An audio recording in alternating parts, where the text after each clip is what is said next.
जी, मेरा नाम सैयद ज़ीशान हैदर है और अक्स थिएटर के साथ मैं ऑल्दो पहली दफ़ा काम कर रहा हूँ। लेकिन इससे पहले भी अफ़ज़ाल नबी साहब को जानता हूँ। बहुत अच्छे राइटर हैं, बहुत अच्छा लिखते हैं और उनकी डायरेक्शन भी बहुत आला है और उनका जो सोचने का तरीक़ेकार है वो बहुत अलग है।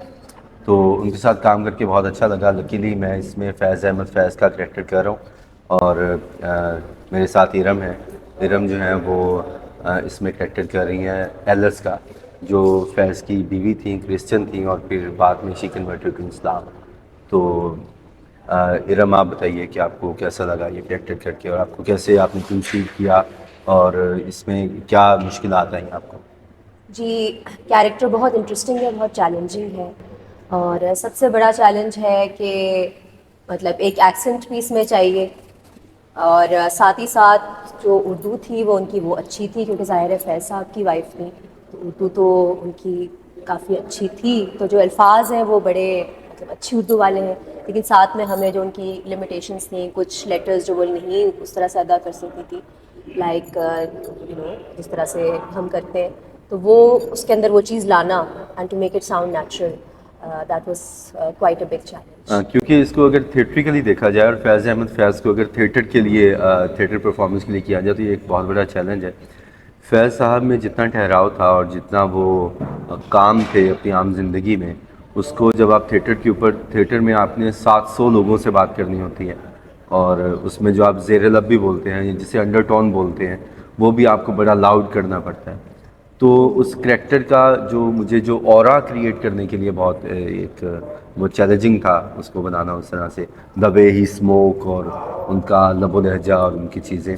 तो उसमें आज तीसरा दिन है हमारा, आखिरी परफॉर्मेंस है लाहौर में और ऑल्दो हम चाहेंगे कि हम आगे भी इसको ड्रामे को लेके जाएँ और डिपेंड्स ऑन द डायरेक्टर।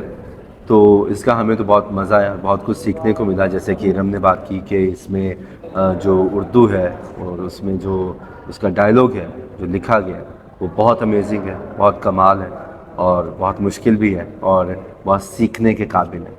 तो इसलिए इरम, ये एक और बात कि आपने ये कितने टाइम में इसको तैयार किया और आपने जब एलिस के बारे में जो स्टडी थी, तो एलिस को आप क्या जानती हैं मतलब अगर आप? अच्छा, मुझे टाइम बहुत कम मिला क्योंकि कुछ और प्रोजेक्ट्स चल रहे थे, तो rehearsals were already in progress and everyone was waiting for me to join.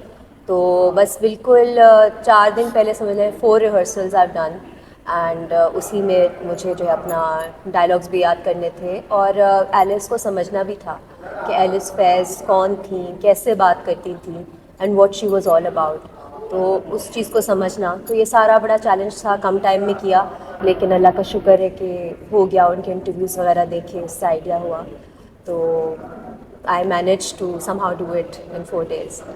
और बाकी सीखने को बहुत कुछ मिला है। फैज़ साहब की ज़िंदगी के बारे में, इतनी बड़ी हस्ती हैं हमारे, he is like the pride of our nation, कि फैज़ हम में से थे।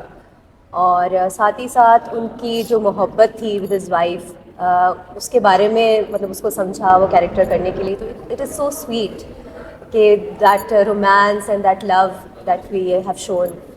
तो वो भी करके बड़ा मज़ा आया कि उनकी लाइफ का एक एस्पेक्ट जो था जिसका ऐसे कभी देखा नहीं था, उस बारे में कभी उस तरफ ध्यान नहीं गया था, तो वो भी देखा कि मतलब उनकी आपस की उनका जो प्यार था, the love and the beautiful relationship they had, so that really touched my heart.